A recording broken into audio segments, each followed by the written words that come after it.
നമസ്കാരം പ്രിയ പ്രേക്ഷകർക്ക് 24 റൗണ്ടപ്പിലേക്ക് സ്വാഗതം. വാർത്തകൾ വിശദമായി പരിശോധിക്കാം. പോലീസ് അതിക്രമത്തിൽ വിശദീകരണവുമായി മുഖ്യമന്ത്രി. പുറത്തു വന്നത് ഒറ്റപ്പെട്ട സംഭവങ്ങൾ. വിവരങ്ങളുടെ അടിസ്ഥാനത്തിൽ കുറ്റക്കാർക്കെതിരെ നടപടി സ്വീകരിച്ചു. പോലീസിന്റെ ഭാഗത്ത് നിന്ന് തെറ്റായ ഒന്നും ഉണ്ടാകില്ലെന്ന് മുഖ്യമന്ത്രി. മുന്നണി യോഗത്തിലാണ് വിശദീകരണം. ആർ ശ്രീജിത്ത് തിരുവനന്തപുരത്ത് ചേരുന്നു. ശ്രീജിത്ത്, വിരലെണ്ണാവുന്നതിലധികം പോലീസ് അതിക്രമങ്ങൾ റിപ്പോർട്ട് ചെയ്ത ദിവസങ്ങളാണ് കടന്നുപോയത്. അപ്പോഴും ഒറ്റപ്പെട്ട സംഭവം നിസ്സാരവൽക്കരിക്കുകയാണ് മുഖ്യമന്ത്രി. സുഹൈൽ, വർഷങ്ങൾക്ക് മുമ്പ് നടന്ന സംഭവങ്ങളാണ് ഇപ്പോൾ പോലീസിനെതിരെ ഉയർന്നു വരുന്നത് എന്നാണ് മുഖ്യമന്ത്രി LDF യോഗത്തിൽ നൽകിയ വിശദീകരണത്തിൽ പറയുന്ന പ്രധാനപ്പെട്ട കാര്യം.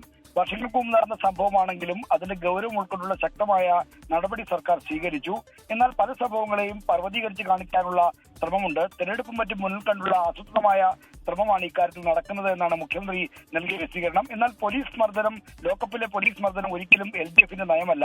സർക്കാർ നയത്തിന് വിരുദ്ധമായി പെരുമാറുന്നവരെക്കെതിരെ കർശനമായ നടപടി സ്വീകരിക്കും. ആ കാര്യത്തിൽ നിന്ന് ഒരിക്കലും സർക്കാർ പിന്നോട്ട് പോകില്ല. പോലീസിന്റെ ഭാഗത്ത് വീഴ്ചയുണ്ടാകാതിരിക്കാനുള്ള എല്ലാ ഇടപെടലുകളും നടത്തുമെന്നാണ് മുഖ്യമന്ത്രി LDF യോഗത്തിൽ പറഞ്ഞത്. മുഖ്യമന്ത്രി സ്വമേധയാ ഇക്കാര്യം വിശദീകരിക്കുകയായിരുന്നു. നേരത്തെ നടന്ന LDFന്റെ പാർലമെന്ററി പാർട്ടിയിൽ പോലീസുമായി ബന്ധപ്പെട്ട അതിക്രമങ്ങളെക്കുറിച്ചുള്ള വിശദീകരണം മുഖ്യമന്ത്രി നൽകിയിരുന്നു. അതിന് പിന്നാലെയാണ് LDF യോഗത്തിൽ മുഖ്യമന്ത്രി ഈ പോലീസ് അതിക്രമത്തെ പറ്റിയുള്ള തന്റെ നിലപാട് വ്യക്തമാക്കിയത്. നാളെ നിയമസഭയിലും മറ്റും ഈ വിഷയം ഉയർന്നു വരാനിരിക്കെയാണ് മുഖ്യമന്ത്രി ഇത്തരമൊരു പ്രതികരണം നടത്തിയത്. CPIയുടെ സംസ്ഥാന സമ്മേളനത്തിൽ പോലീസ് അതിക്രമത്തെ പറ്റി വിമർശനം ഉണ്ടായെന്ന കാര്യം സംസ്ഥാന സെക്രട്ടറി ബിനോയ് വിശ്വം LDF യോഗത്തെ അറിയിച്ചു. പാർട്ടി സംസ്ഥാന സമ്മേളനത്തിൽ ഉണ്ടായ വിമർശനങ്ങൾ മുന്നണിയെ ഔപചാരികമായി അറിയിക്കുന്നുവെന്നാണ് ബിനോയ് LDF യോഗത്തിൽ നടത്തിയ പ്രതികരണം. വനനിയമ ഭേദഗതിയുമായി ബന്ധപ്പെട്ട് ഇപ്പോൾ കൊണ്ടുവരുന്ന നിയമ ഭേദഗതി അത് നിയമപരമായ നിലനിൽപ്പുണ്ടോ എന്ന സംശയം ജനതാദൾ എത്തും പ്രകടിപ്പിച്ചിട്ടുണ്ട്. എന്തായാലും പോലീസ് അതിക്രമങ്ങൾ വരും ദിവസങ്ങൾ നിയമസഭാ സമ്മേളനത്തിലടക്കം ചർച്ചയാകാനിരിക്കുകയാണ്. വിഷയത്തിൽ ആദ്യമായി മുഖ്യമന്ത്രി മൗനം വെടിഞ്ഞ് പ്രതികരിച്ചത്. എന്തായാലും നിസ്സാരവൽക്കരിക്കുന്ന പ്രതികരണമാണ് മുഖ്യമന്ത്രി നടത്തിയത്. പക്ഷേ വാർത്തയിലേക്കാണ്. എറണാകുളത്ത് വീണ്ടും വാശിയേറിയ നമ്പർ ലേലം. KL07DH2255 എന്ന നമ്പറിനായി നിർമ്മാതാവ് ആന്റണി പെരുമ്പാവൂരാണ് ലേലം വിളിച്ചത്.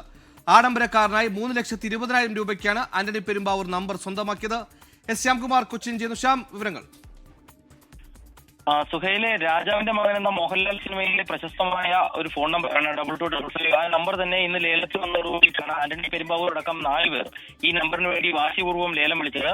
ഒടുവിൽ ആന്റണി പെരുമ്പാവൂർ 3,20,000 രൂപയ്ക്ക് ആ നമ്പർ സ്വന്തമാക്കുകയായിരുന്നു. മറ്റ് ഫാൻസി നമ്പറുകളും ലേലത്തിൽ വന്നിരുന്നെങ്കിലും അതിന് വലിയ വിലയൊന്നും ലഭിച്ചില്ല. പക്ഷേ ഈ 2255 വേണ്ടി 4 പേരും വാശിക്ക് ലേലം വിളിച്ചു. ഒടുവിൽ ആന്റണി പെരുമ്പാവൂർ തന്നെ ആ നമ്പർ തന്റെ ആഡംബരക്കാരന് വേണ്ടി സ്വന്തമാക്കി. എന്തായാലും 3,00,000-ലധികം രൂപയ്ക്കാണ് 2255 എന്ന മോഹൻലാലിന്റെ ഡയലോഗ് അടക്കം നിറഞ്ഞ ആ നമ്പർ ആന്റണി പെരുമ്പാവൂർ ആഡംബരക്കാരനായി സ്വന്തമാക്കിയത്. ശ്യാംകുമാറാണ് കൊച്ചിയിൽ നിന്ന് വിവരങ്ങൾ നൽകിയത്. എന്തായാലും വലിയ മത്സരത്തിനൊടുവിലാണ് ഈ നമ്പർ ഇത്രയും വലിയ തുകയ്ക്ക് സ്വന്തമാക്കിയിരിക്കുന്നത്. മറ്റു വാർത്തയിലേക്കാണ്. വിവാദ വ്യവസ്ഥകൾ ഭാഗികമായി സ്റ്റേ ചെയ്ത് വഖഫ് നിയമ ഭേദഗതിയിൽ നിർണായക ഉത്തരവുമായി സുപ്രീംകോടതി. വഖഫ് യോഗ്യതയ്ക്ക് 5 വർഷമെങ്കിലും മുസ്ലിം ആയിരിക്കണം എന്നത് ഉൾപ്പെടെയുള്ള വ്യവസ്ഥകൾക്കാണ് സ്റ്റേ ഉള്ളത്. സുപ്രീംകോടതി വിധിയെ ഹർജിക്കാർ സ്വാഗതം ചെയ്തു. മൗലികാവകാശം ഉറപ്പാക്കുന്ന വിധിയെന്നാണ് മുസ്ലിം ലീഗിന്റെ പ്രതികരണം. നിയമം പൂർണ്ണമായി സ്റ്റേ ചെയ്യുന്നത് അപൂർവമായ സാഹചര്യങ്ങളിൽ മാത്രമെന്ന് ചൂണ്ടിക്കാട്ടിയാണ് ഇടക്കാല ഉത്തരവ്. വഖഫ് സമർപ്പണത്തിന് ഒരാൾ 5 വർഷമായി ഇസ്ലാം മതം ആചരിക്കുന്ന വ്യക്തിയായിരിക്കണമെന്ന വ്യവസ്ഥയ്ക്ക് ആരാണ് ഇസ്ലാം മത വിശ്വാസിയെന്ന് നിയമപരമായി തീരുമാനിക്കുന്നത് വരെയാണ് സ്റ്റേ. വഖഫ് ഭൂമിയിലെ തർക്കം പരിഹരിക്കാൻ സർക്കാർ നിയോഗിക്കുന്ന ഉദ്യോഗസ്ഥന് അധികാരം നൽകുന്ന നോട്ടിഫിക്കേഷൻ റദ്ദാക്കി. അന്വേഷണ സമയത്ത് ഭൂമി വഖഫ് അല്ലാതാകുമെന്ന വ്യവസ്ഥ സ്റ്റേ ചെയ്തു. തർക്കത്തിലുള്ള സ്വത്ത് അന്തിമ തീരുമാനം വരെ വഖഫായി തുടരും. വഖഫ് ബോർഡിൽ അമുസ്ലിം അംഗങ്ങളെ ഉൾപ്പെടുത്താമെന്ന ഭേദഗതി സ്റ്റേ ചെയ്തില്ല.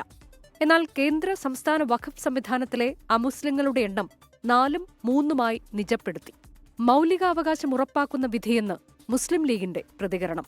വിവിധ വിശ്വാസികൾ കഴിയുന്ന ഒരു രാജ്യത്ത് എല്ലാവരുടെയും ഫണ്ടമെന്റൽ റൈറ്റ് അവർക്കൊക്കെ മതേതര സ്വഭാവത്തിലുള്ള ഒരു അവകാശം വകവെച്ച് കിട്ടുക എന്ന മൗലികാവകാശം അത് ഉയർത്തിപ്പിടിക്കുന്ന വിധിയാണ്. കോൺഗ്രസും CPIM-ഉം വിധിയെ സ്വാഗതം ചെയ്തു. ഇങ്ങനെ ഒരു നിയമം കൊണ്ടുവരുന്നത്, നിയമ ഭേദഗതി കൊണ്ടുവരുന്നത് ഒട്ടും ജനാധിപത്യപരമല്ല. അത് വർഗീയമായി നേട്ടമുണ്ടാക്കുക എന്നുള്ള ദുഷ്ടലാക്കോടുകൂടിയാണ് എന്നെല്ലാമുള്ള വിമർശനങ്ങൾ ഉന്നയിച്ചിരുന്നു. പ്രതിപക്ഷത്തിൻ്റെയും CPIM-ൻ്റെയും അത്തരം വിമർശനങ്ങളെ ശരിവെക്കുന്നതാണ് സുപ്രീം കോടതിയുടെ ഇപ്പോഴത്തെ താൽക്കാലികമായ ഈ ഇടക്കാല തീരുമാനം. വഖഫ് നിയമത്തിലെ വകുപ്പുകളുടെ ഭരണഘടനാ സാധുത ചോദ്യം ചെയ്യുന്ന മുഖ്യ വിഷയം സുപ്രീം കോടതി പിന്നീട് പരിഗണിക്കും. 24 ഡൽഹി. അഭ്യൂഹങ്ങൾക്ക് വിരാമമിട്ട് രാഹുൽ മാങ്കൂട്ടത്തിൽ നിയമസഭയിലെത്തി. ലൈംഗിക ആരോപണ വിവാദങ്ങളിൽ കോൺഗ്രസിൽ നിന്ന് സസ്പെൻഡ് ചെയ്ത രാഹുലിന് പ്രത്യേക ബ്ലോക്കിലായിരുന്നു സീറ്റ്. ആദ്യ ദിനം സമ്മേളനം അവസാനിക്കും മുമ്പ് സഭ വിട്ട രാഹുൽ MLA ഹോസ്റ്റലിലേക്ക് പോയി. വിവാദങ്ങളുമായി ബന്ധപ്പെട്ട ചോദ്യങ്ങളോട് പ്രതികരിക്കാൻ രാഹുൽ തയ്യാറായില്ല. നാളെ മുതൽ നിയമസഭാ സമ്മേളനത്തിൽ പങ്കെടുക്കും എന്നാണ് വിവരം. പാലക്കാട് വമ്പൻ ഭൂരിപക്ഷത്തോടെ ജയിച്ചതിനു പിന്നാലെ താരമായാണ് കഴിഞ്ഞ സമ്മേളനത്തിൽ രാഹുൽ മാങ്കൂട്ടത്തിൽ നിയമസഭയിലെത്തിയത്. ലൈംഗികാരോപണ വിവാദങ്ങളിൽ പാർട്ടി കൈവിട്ട രാഹുലിന്റെ രണ്ടാം വരവ് മാധ്യമങ്ങളുടെ കണ്ണുവെട്ടിച്ചായിരുന്നു. 9 മണിക്ക് സഭാ സമ്മേളനം ആരംഭിച്ചു. 18 മിനിറ്റ് കഴിഞ്ഞപ്പോൾ യൂത്ത് കോൺഗ്രസ് തിരുവനന്തപുരം ജില്ലാ പ്രസിഡന്റിനൊപ്പം ഇന്നോവയിൽ രാഹുൽ നിയമസഭാ കവാടം കടന്നു.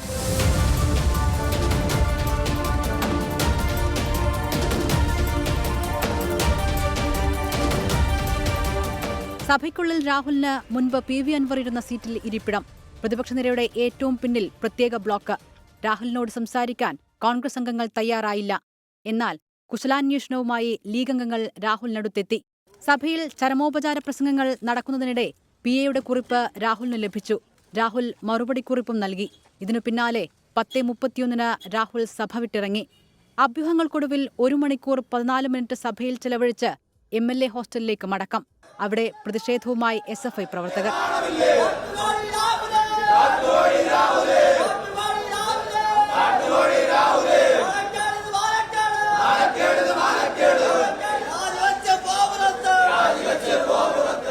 മാധ്യമങ്ങളെ കണ്ട രാഹുൽ വിവാദ വിഷയങ്ങളിൽ പ്രതികരിക്കാൻ തയ്യാറായില്ല. അത്തരം കാര്യങ്ങളെല്ലാം നിയമപരമായി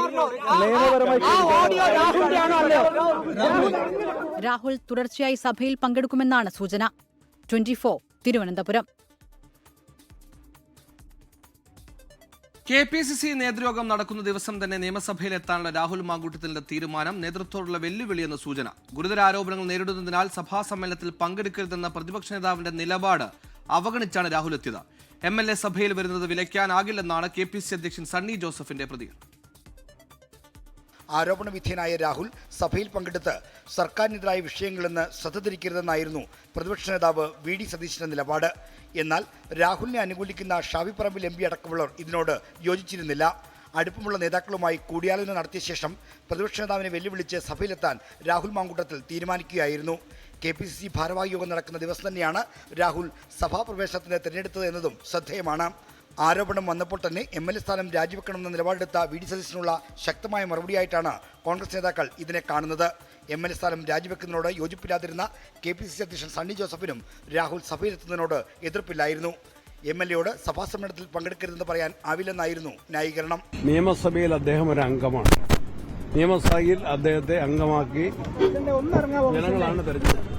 ലൈംഗിക പീഡന ആരോപണങ്ങൾ ഉണ്ടെങ്കിലും നിയമസംവിധാനത്തിന് മുന്നിൽ പരാതികളില്ല എന്നതാണ് രാഹുലിന്റെയും പിന്തുണയ്ക്കുന്ന നേതാക്കളുടെയും പിടിവള്ളി. പരാതിയില്ല എന്ന സാങ്കേതികത്വം കൊണ്ട് ഇവർ വെല്ലുവിളിക്കുന്നത് രാഷ്ട്രീയത്തിൽ പുലർത്തേണ്ട ധാർമ്മികതയാണെന്നാണ് മറുപക്ഷം ചൂണ്ടിക്കാട്ടുന്നത്. പാർട്ടി തീരുമാനത്തെ ധിക്കരിച്ചിട്ടില്ലെന്നാണ് രാഹുലിന്റെ പ്രതികരണം. ഏതെങ്കിലും കാലത്ത് പാർട്ടി അനുകൂലമായതോ വ്യക്തിപരമായി പ്രതികൂലമായതോ തീരുമാനം എടുക്കുമ്പോൾ ആ തീരുമാനത്തെ ധിക്കരിക്കുവാനോ ലംഘിക്കുവാനോ ഒരു കാലത്തും ശ്രമിച്ചിട്ടുള്ള ഒരു കോൺഗ്രസിന്റെ പ്രവർത്തകനല്ല ഞാൻ. രാഹുൽ മാങ്കൂട്ടത്തിൽ സഭാ സമ്മേളനത്തിൽ പങ്കെടുത്തതിനോട് പ്രതിപക്ഷ നേതാവ് പ്രതികരിച്ചില്ല. ഇപ്പോൾ രാഹുലിനെ SFIക്കാർ തടയുന്നുണ്ട്. ഇപ്പോൾ രാഹുലിനെ SFIക്കാർ തടഞ്ഞു. 24 തിരുവനന്തപുരം. രാഹുൽ മാങ്കൂട്ടത്തിൽ വിവാദവും നേതാക്കൾക്കെതിരായ സൈബർ ആക്രമണവും ചർച്ച ചെയ്ത് KPCC നേതൃയോഗം. എന്നാൽ നേതൃയോഗത്തിൽ രാഹുൽ വിഷയത്തിൽ VD സതീശൻ മിണ്ടിയില്ല. സൈബർ ആക്രമണത്തിൽ പാർട്ടി ഡിജിറ്റൽ മീഡിയ സെല്ലിന് പങ്കുണ്ടോ എന്ന് VT ബൽറാമിന്റെ നേതൃത്വത്തിൽ പരിശോധന നടത്തും. തനിക്കെതിരായ സൈബർ ആക്രമണത്തിൽ VD സതീശൻ ഹൈക്കമാൻഡിന് പരാതി നൽകി. അതേസമയം നിയമസഭയിലെത്തിയതിന് പിന്നാലെ രാഹുൽ മാങ്കൂട്ടത്തിൽ മണ്ഡലത്തിൽ സജീവമാകും. ശനിയാഴ്ച പാലക്കാട്ടെത്തി പരിപാടികൾ സജീവമാകാനാണ് ആലോചന. എന്നാൽ പരിപാടികൾ പങ്കെടുക്കാൻ രാഹുലിനെ അനുവദിക്കില്ല എന്നാണ് DYFIയുടെയും BJPയുടെയും നിലപാട്. ബീഹാർ മാതൃകയിൽ കേരളത്തിൽ വോട്ടർ പട്ടിക പരിഷ്കരണത്തിന് തയ്യാറെടുക്കാൻ മുഖ്യ തെരഞ്ഞെടുപ്പ് ഓഫീസർ ആഹ്വാനം. കേരളത്തിൽ SIR നടപ്പിലാക്കുന്ന തീയതി കേന്ദ്ര തെരഞ്ഞെടുപ്പ് കമ്മീഷൻ പ്രഖ്യാപിക്കുമെന്നും മുഖ്യ തെരഞ്ഞെടുപ്പ് ഓഫീസർ വ്യക്തമാക്കി. അതേസമയം രാജ്യവ്യാപകമായ വോട്ടർ പട്ടിക പരിഷ്കരിക്കുന്നത് എങ്ങനെ തടയാനാകുമെന്ന് സുപ്രീം കോടതി ചോദിച്ചു. സംസ്ഥാനത്ത് ഏറ്റവും ഒടുവിൽ SIR നടപ്പിലാക്കിയത് 2002-ലാണ്. 2002 പ്രസിദ്ധീകരിച്ച SIR പട്ടികയിലും നിലവിലെ വോട്ടർ പട്ടികയിലും പേരുണ്ടോ എന്ന് ജനങ്ങൾ പരിശോധിക്കണം. മുഖ്യ തെരഞ്ഞെടുപ്പ് ഓഫീസറുടെ പോർട്ടലിൽ വോട്ടർ പട്ടിക പരിശോധിക്കാനുള്ള നിർദ്ദേശങ്ങൾ കമ്മീഷൻ പുറത്തിറക്കി. മണ്ഡല പുനർനിർണയത്തെ തുടർന്ന് വ്യത്യാസങ്ങൾ ഉണ്ടായതാണോ എന്നറിയാൻ സമീപത്തെ പോളിംഗ് സ്റ്റേഷനുകളിലും പരിശോധന നടത്തണം. എന്നിട്ടും പേര് കണ്ടെത്താനായില്ല എങ്കിൽ സെപ്റ്റംബർ 22 ശേഷം ബൂത്ത് ലെവൽ ഓഫീസർമാരെ ബന്ധപ്പെടണമെന്നാണ് നിർദ്ദേശം. ആധാർ ഉൾപ്പെടെയുള്ള 11 തിരിച്ചറിയൽ രേഖകളിൽ ഒന്ന് തയ്യാറാക്കി വെക്കാനും മുഖ്യ തിരഞ്ഞെടുപ്പ് ഓഫീസർ നിർദ്ദേശം നൽകുന്നു. കേന്ദ്ര തിരഞ്ഞെടുപ്പ് കമ്മീഷൻ കേരളത്തിലെ SIR സമയക്രമം പിന്നാലെ പ്രഖ്യാപിക്കും. കേരളത്തിൽ ബീഹാറിൽ നടത്തിയതുപോലെ SIR നടപ്പിലാക്കാൻ അനുവദിക്കില്ലെന്ന് മന്ത്രി PA മുഹമ്മദ് റിയാസ് പറഞ്ഞിരുന്നു.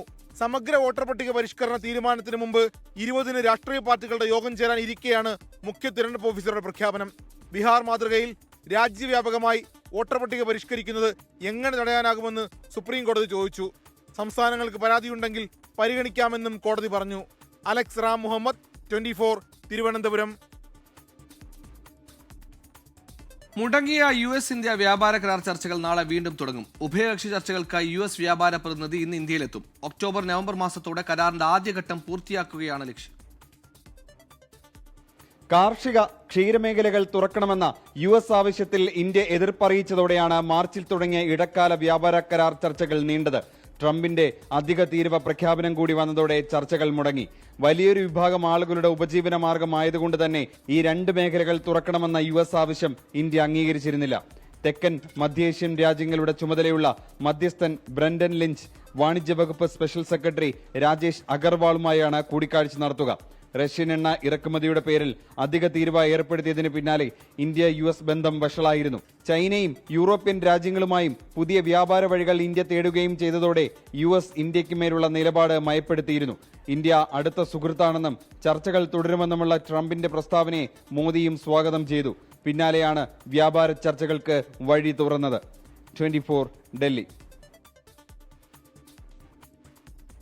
തമിഴക വെട്രിക്കഴകം അധ്യക്ഷൻ വിജയെ പരിഹസിച്ച് നാം തമിഴർ കക്ഷി നേതാവ് സീമാൻ. വിജയ്ക്ക് മഴയത്ത് സംസാരിക്കാനാകില്ലെന്നും കാര്യങ്ങൾ എഴുതിക്കൊണ്ടുവന്ന പേപ്പർ നനഞ്ഞു പോകുമെന്നുമാണ് പരിഹാസം. അതിന്റെ തിരുച്ചിറപ്പള്ളിയിൽ പൊതുമുതൽ നശിപ്പിച്ചെന്ന് കാട്ടി TVK നേതാക്കൾക്കെതിരെ പോലീസ് കേസെടുത്തു. സംസ്ഥാന പര്യടനം തുടങ്ങിയ വിജയെ അതിരൂക്ഷമായ ഭാഷയിലാണ് നാം തമിഴർ കക്ഷി നേതാവ് സീമാൻ പരിഹസിച്ചത്. അജിത്തും രജനീകാന്തും തങ്ങളുടെ പ്രശസ്തി വിറ്റിട്ടില്ല. പേപ്പറിൽ നോക്കാതെ വിജയ്ക്ക് സംസാരിക്കാനാകില്ല. MGRും വിജയകാന്തും സ്റ്റാലിനുമൊക്കെ പേപ്പറിൽ നോക്കിയല്ല ജനങ്ങളോട് സംസാരിക്കുന്നത്. ஐயா MGR நடிகர்னு நினைக்காத, 1.5 மணி நேரம் ஆனாலும் எழுதி வச்சு படிக்காம பேசுவாப்ல. ஐயா விஜயகாந்த பார்த்துக்க, மனசுல இருந்து பேசுவாப்ல, மக்களின் மொழியிலே பேசுவாரு. ஆனா ஐயா ஸ்டாலின் கூட இந்த மாதிரி சின்ன சீற்றா. என் தம்பியும் ஐயா எடப்பாடியும் முழு சீற்றா.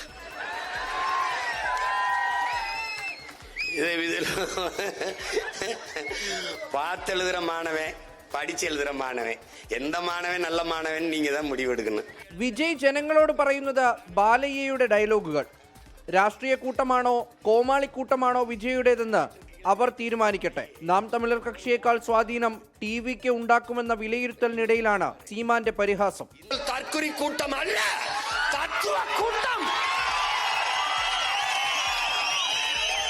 நாங்கள் கூடி கலைகிற காகங்கள் அல்ல, கூடி பொழிகிற மேகங்கள் என்பதை. തിരുച്ചിറപ്പള്ളിയിലെ റാലിക്കിടെ പൊതുമുതൽ നശിപ്പിച്ചതിന് TVK ജില്ലാ നേതാക്കൾക്കെതിരെ പോലീസ് കേസെടുത്തിട്ടുണ്ട്. 24 ചെന്നൈ. മലപ്പുറം നിലമ്പൂർ അകമ്പാടം പാറേക്കാട് നഗറിൽ ആദിവാസി കുടുംബം ആട്ടിൻകൂട്ടിൽ ഉറങ്ങുന്നുവെന്ന 24 വാർത്തയ്ക്ക് പിന്നാലെ കുറുമ്പിയമ്മയുടെ വീട്ടിലെത്തിയ ITDP ഉദ്യോഗസ്ഥർ. കുറുമ്പിയമ്മയുടെ 2 മക്കൾക്ക് നൽകിയ സ്ഥലത്ത് വീട് നിർമ്മിക്കാൻ നടപടി സ്വീകരിക്കുമെന്ന് ITDP ജില്ലാ ഓഫീസർ ഇസ്മായിൽ പറഞ്ഞു. എന്നാൽ അടിയന്തര ഇടപെടലിനെക്കുറിച്ച് ഉറപ്പുകളില്ല. മരിക്കുന്നതിന് മുമ്പ് സഹായം ലഭിക്കുമെന്ന പ്രതീക്ഷയിലാണെന്ന് കുറുമ്പിയമ്മ 24നോട് പറഞ്ഞു. ഇന്ന് രാവിലെയാണ് ITDP ജില്ലാ പ്രൊജക്ട് ഓഫീസർ P ഇസ്മയിലും ട്രൈബൽ എക്സ്റ്റൻഷൻ ഓഫീസർ മുഹമ്മദ് ഷാഹിദും പാറേക്കാട് നഗറിലെ കുറുമ്പിയമ്മയുടെ വീട്ടിലെത്തിയത്. രേഖകൾ പരിശോധിച്ചു. 5 റേഷൻ കാർഡുകളിലായി ഈ കൂരയിൽ കഴിയുന്നത് 21 പേർ. നേരിട്ട് കണ്ട ദുരവസ്ഥ റിപ്പോർട്ട് ചെയ്യുമെന്ന് P ഇസ്മയിൽ പറഞ്ഞു. കുറുമ്പിയമ്മയുടെ 2 മക്കൾക്ക് അത്തിക്കൽ പ്രദേശത്ത് ഭൂമി നൽകിയിട്ടുണ്ട്. ഇവിടെ വീട് വെച്ച് നൽകണമെന്ന് റിപ്പോർട്ട് സർക്കാരിലേക്ക് സമർപ്പിക്കുമെന്നും ഉദ്യോഗസ്ഥർ.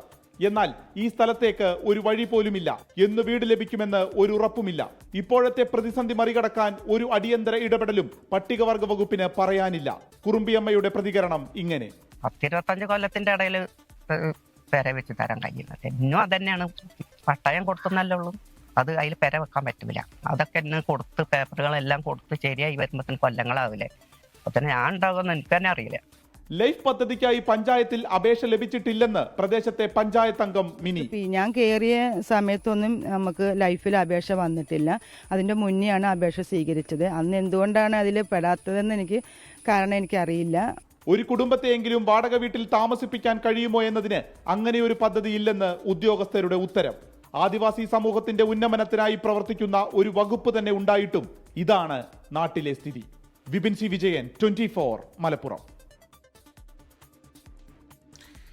SNDP യോഗം ജനറൽ സെക്രട്ടറി വെള്ളാപ്പള്ളി നടേശന് പ്രതിയായ മൈക്രോ ഫിനാൻസ് കേസിൽ സർക്കാരിന് ഹൈക്കോടതിയിൽ തിരിച്ചടി. അന്വേഷണ ഉദ്യോഗസ്ഥരെ മാറ്റണമെന്ന സർക്കാർ ആവശ്യം കോടതി തള്ളി. കേസിൽ SP S ശശിധരൻ അന്വേഷണം തുടരും.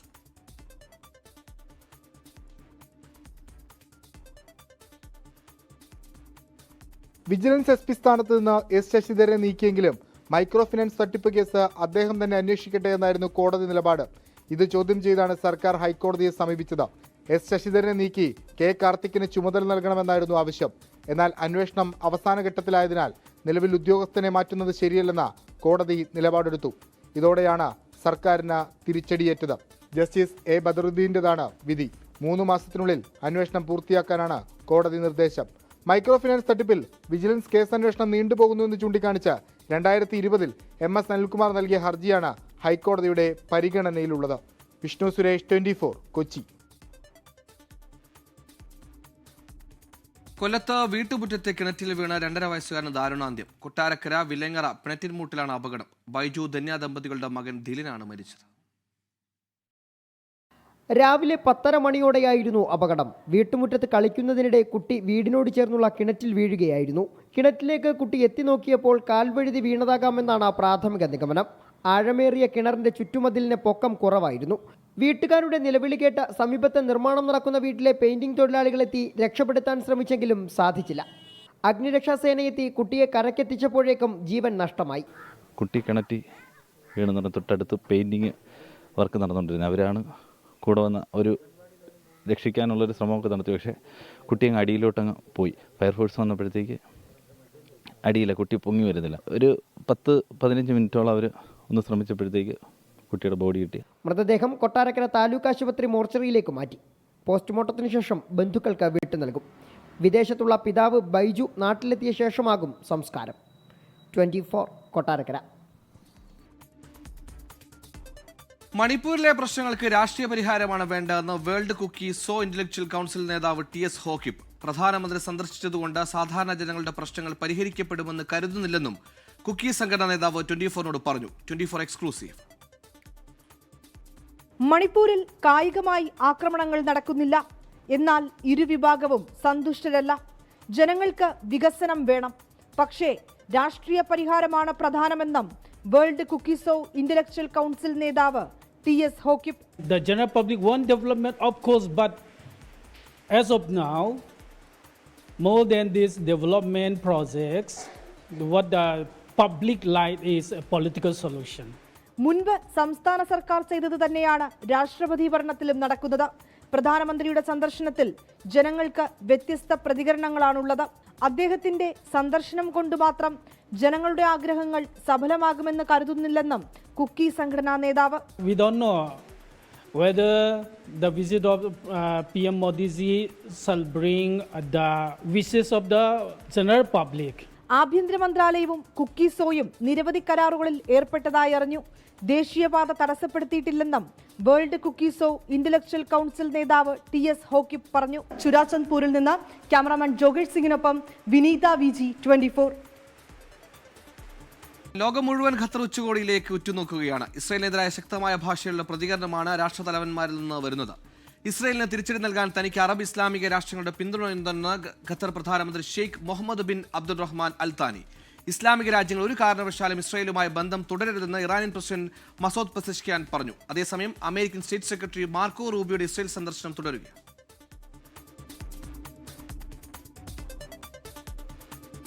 ലോകത്തിലെ ഏറ്റവും വലിയ 5ാമത്തെ ജ്വല്ലറി ശൃംഖലയായ Malabar gold and diamonds UK ആരംഭിച്ച 2 ഷോറൂമുകൾ പ്രവർത്തനം തുടങ്ങി. ബോളിവുഡ് താരം കരീന കപൂർ ഉദ്ഘാടനം ചെയ്തു.